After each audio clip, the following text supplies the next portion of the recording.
Hi there!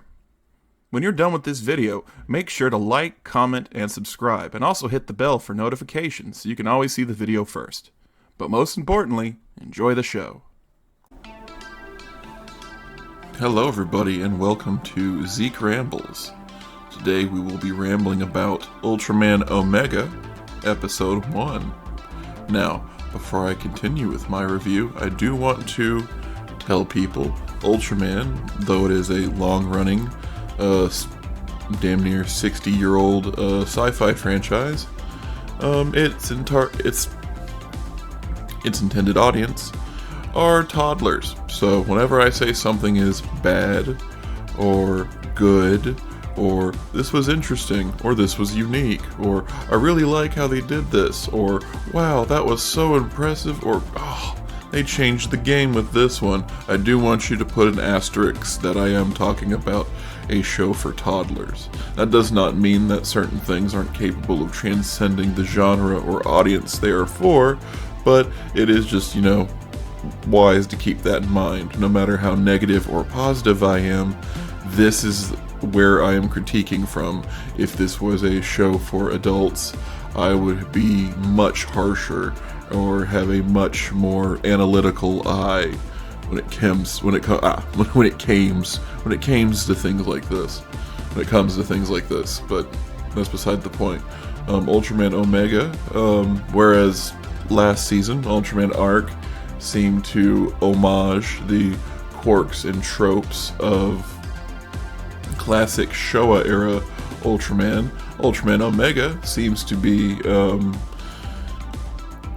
homaging the quirks and tropes of mid-90s Ultraman, things like Tiga, Nexus, things of that nature, in which there's a much more heavy emphasis on the science fiction aspect, even delving towards the Lovecraftian, if this show does so.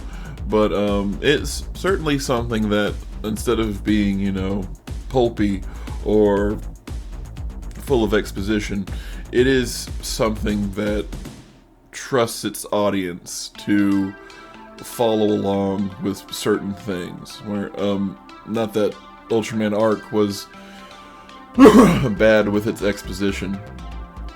It was actually one of the few positives I will give Ultraman Arc is its exposition was always used skillfully. But this is a show that's not going to hold your hand. It's going to trust that the 4-year-old and its parents watching it are smart enough to know what's happening. And even though a lot of information is given to you visually about Ultraman Omega, what he's doing, what his job is, and what has happened to him, it does so in a pretty breezy fashion. I mean, for 20 minutes, you certainly get 3 episodes worth of content. The action, maybe nothing to write home about, but I would definitely say the suit acting is something great. The bravado and confidence that Ultraman Omega gives off in his suited form is really, shows through in the performance, whereas the human actor who plays Omega is more reserved and childlike. It also helps him to be it fits with the audience. He's and of course there's another character, Nose, who kind of becomes his de facto caretaker and our human POV character of all the craziness going on. I like that Nose is this infinitely put together person, whereas Ultraman Omega is an alien with amnesia. It sets up the show, executes what it needs to execute, gets you, pretty much gets the audience up to speed with what an Ultraman show is, and if you're not into it, you're not going to be into it. If you're interested, you're going to be interested. And I would say that I'm gonna hand to Asteroid M817, but this is probably, if you're ever hesitant to go, oh, I want to get into Ultraman, but I don't know where to start. But this is the show. If you've at this point you're like, man, I don't know if I want to watch Ultraman. If you're interested now, get in on it. It'll be free subtitles on YouTube.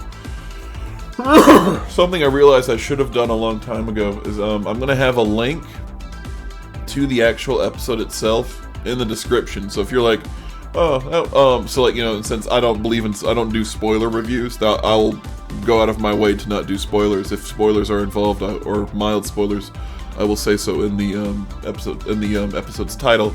But yeah, if you're like, oh well, I like this guy's description and like a critique of the episode, maybe I'll give it a shot for myself. You know, I'll have links there. That'll be that way going forward. So yeah, Ultraman Omega. It's a decent show, decent bit of sci-fi, decent bit of action, decent bit of superhero content, decent bit of Ultraman. Where if it stays at that quality, we'll find out as the show moves forward. Thank you for watching to the end of this video. I am Zeke Fowler. I operate Cosmic_Rejects, a gaming channel on YouTube where I post archived content. Zeke Rambles on YouTube, my review channel where I review pop culture. And Zeke Cosmic Rejects, my Twitch channel, where I record the games, which will later be chopped up, edited, and archived onto the YouTube channel, Cosmic Rejects. Here's their schedules going forward.